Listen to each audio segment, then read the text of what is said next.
pissed because I went through all of COVID. I never had to do the stick up your nose. The couple of times I got tested, I spit in a tube, and I'm getting a colonoscopy on Tuesday, and I have to get a test tomorrow. And the only one they do is the all the way up your nose into your brain one. Yeah, I mean, that's the only thing they have in the South. It's the only one. Right. No, I know. You'll be fine. I hear it hurts. No, it doesn't hurt. It just sticks up your nose. You'll be fine. It's 2 seconds. You got to do it yourself, too. No, you don't do it yourself. Down here, you do. You go through a drive-through. They give you the little stick. You stick it in your own nose, and then you give it to them. Oh, well, no, well, that's the mid-nasal one. If they do that, I'll just I'll do like a little bit in. But I think it's a nurse, and she sticks it all the way up into your fucking brain. Well, the bad thing is Brandon didn't stick it up far enough, so he had to go back and do it again. Ugh. So it was the next day. Well, it was 2 days later because you didn't get the results back that day. Uh-huh. It was the next day. So it was like a whole week just to do it and get all that. That sucks. Yeah. So no, I'm happy I never had to do that. Yeah, I was like, I made it through COVID, got my vaccine, didn't have to do that ever. Now I got to fucking do that. And I said to my doctor, I was like, I've been vaccinated. Like, why do I have to do this at all? And he said, I have patients who've been vaccinated and they still have COVID. He's like, that's still the standard. I'm sorry. He's like, I know it sucks, but you got to do it. Really? Yeah. It doesn't make any sense. I know I don't have COVID. But, they will not let me into their facility unless they know I don't have COVID. Mm-hmm. I understand. I mean, I get it. It's just, it's not 100% that you're not going to get COVID. I'm having an endoscopy and colonoscopy all at the same time. Really? Yeah. See, I'm having my first one in July. Your first colonoscopy? Yeah. I'm not looking forward to that at all. Well, it's funny because I was only going to go for an endoscopy. He's like, well, let's just do your colonoscopy while we're there. He's like, instead of having you come back and put you out again, he's like, the endoscopy takes 10 minutes and the colonoscopy is about 20 to 30 minutes. So you're out for 40 minutes and then that's it. You're done with both for years. Like, you don't have to worry about it. Right. So I was like, all right, fine. Just do both. Down. He goes, we just go down one end and up the other and we're done. But you've done it before. Right. Only because I did it in my 40s because I have a family history of polyps, not like anything major, no cancer, but polyps. So I had my gynecologist was like, just go do it. So I did it like years ago. It was years ago. And they found a polyp. So that's why this doctor's like, we should do it again. Right. Because polyps make them go, what the hell is that? Right. It's never cancer, but they go, what the hell? Right. We have to get in there and do it. And they take it out. Yeah. Uh-huh. Right. So what's the bad thing? You don't feel it, right? Because you're out. You're totally out. Okay. So you walk in, they knock you out. And I love that. Anytime they can knock me out, I'm all for it. I love that stuff. It's the propofol. It's the stuff that Michael Jackson used to sleep. I know. It'll be it'll be like the best sleep of your life. Oh, that's great. So then you wake up. Does your butt hurt? No, you just wake up and then you have a snack and you go home. So your butt doesn't hurt? No. Okay.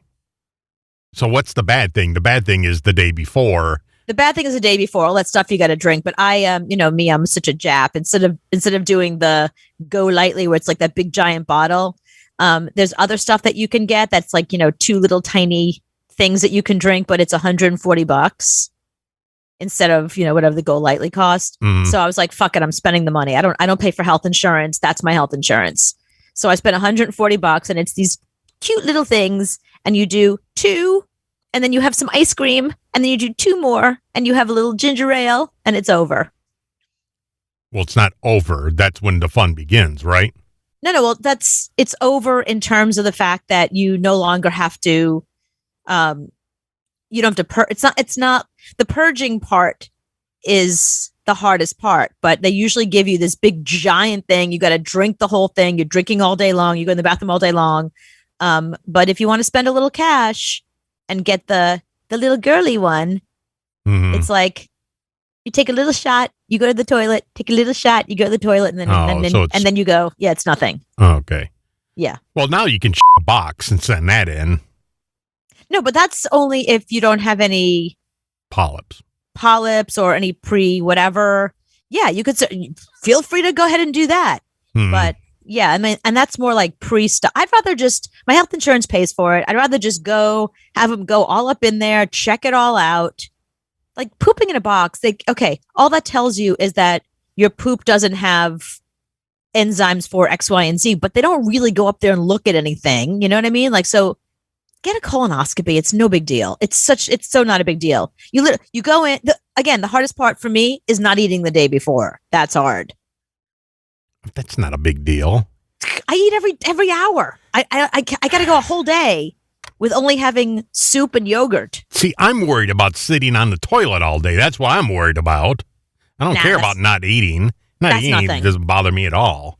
Nah, it's nothing. It's like you don't have cramping. It's not like when you're sick and you have really bad diarrhea or anything. It's not like that at all. Do you feel lighter? Do you lose like 10 pounds? Oh my God. Afterwards, you're like, I can fit into my high school pants. I'm putting on my prom dress. You're going down that part of the closet. I can go down this part now. But it's a good reset because after you do that and you've completely purged, then you're like, okay, I never want to eat anything but, lettuce or tomato ever again. Like I want to make sure that I only eat really healthy things. Although I've heard from doctors, the lettuce doesn't get fully digested. So when they go in there, they see lettuce. Oh, no. I'm just telling you. It's the hard part lettuce about and being corn. That's the two things they see. probably. Yeah, they're like, oh God, she's a vegetarian. This is going to be gross. Oh. Yeah, this will be bad. Wonder what they see. If they ever see weird things. They have to. Well, yeah, of course. They must see weird things all the time. Well, no, but they can't see anything too weird because the idea is the day before you've purged. Right. So anything really weird you have in there presumably has come out. I mean, maybe like that crayon you ate when you were 2 that's still hanging that out in didn't come there. out. Or yeah, like a coin. Who knows? Maybe there's like a coin and they can see the date and be like 1987. Wow, that's amazing. Well, the doctor, when I went to my doctor, she said, let's schedule a meeting for you to meet with the doctor before he does that. I'm like, can I just show up? I don't. Weird. I don't want to look the guy in the face. Is it a date? Is it dinner first? Like, what do you do? Yeah, I guess you go there and talk about it. I don't want to talk about it. Just knock me the hell out and wake me up afterwards. That's all I Right. want. Yeah. As somebody who is from a family, like my entire family died really early. My mom's still alive. I think my biological father's still alive from what I've heard. So they say that like your parents are the biggest predictor of your own health. Mhm. But because I have a family history of so many things, I got like a mammogram before all my friends. I got a colonoscopy before all my friends. Like I did all of this stuff that you don't do until you're like well into your 40s. That I was like 32 and getting my first mammogram, that kind of thing. So I told all my friends like what to expect. I was always the expert in that sort of thing. Mm-hmm. Been going this whole time and not on Twitch. I just figured it out. I was like, oh yeah, it'd be nice if we put this. Well, the Twitch people, you just missed poo talk, so you didn't miss much. We Did you talked record about poo. Did you record the poo talk so at least it'll be on the podcast? So Yes, they can go back and listen to the poo talk later. That's great. So if you miss poo talk, just go by and they can hear us at 100. Did you see today? I found that we're listened to in 117 countries. And you said to yourself, there are 117 That's countries. Exactly what I said. I figured that's what you said. Yeah. Uh-huh. I couldn't believe there's that many. I thought there was like 6 countries. Are you serious? No, you didn't. Yeah, there's this country here that's Europe, and then there's Africa and South America and the USA and Australia. That's like 5. Well, I thought the opposite. I'm like, there are 195 countries and only 117 of them are listening to us. No, we're ranking in 117 countries. Okay, That's pretty freaking amazing. No, because I was going to be like, Papua New Guinea, what's up? But 10 years ago, well, not even 10 years ago, 3 years ago, we were heard in about 16 different counties. Right, that's true. That's true. And the station barely reached that. Yeah, you and I would pull into the parking lot of the station, and we would be able to hear the station. And still wouldn't be able to hear it. Yeah. So that's kind of amazing that we can go from, 16 counties to 117 countries. Right. And we don't even speak that language, but they still listen to us. That's amazing to me. Well, 1 in 7 people in the world speak English. Yeah, Just but so see, you know. I don't even speak English, but they listen to me. They're learning English from me. Can you imagine, like, there's a kid and they grow up and they do something fabulous, and they're like, wow, you had this crazy life, and you grew up you lived in Africa, you lived in Southeast Asia, you live here. How'd you learn English?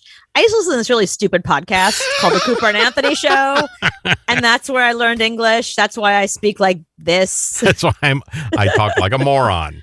Yeah, that's why somehow I accomplish things, even though I talk like this.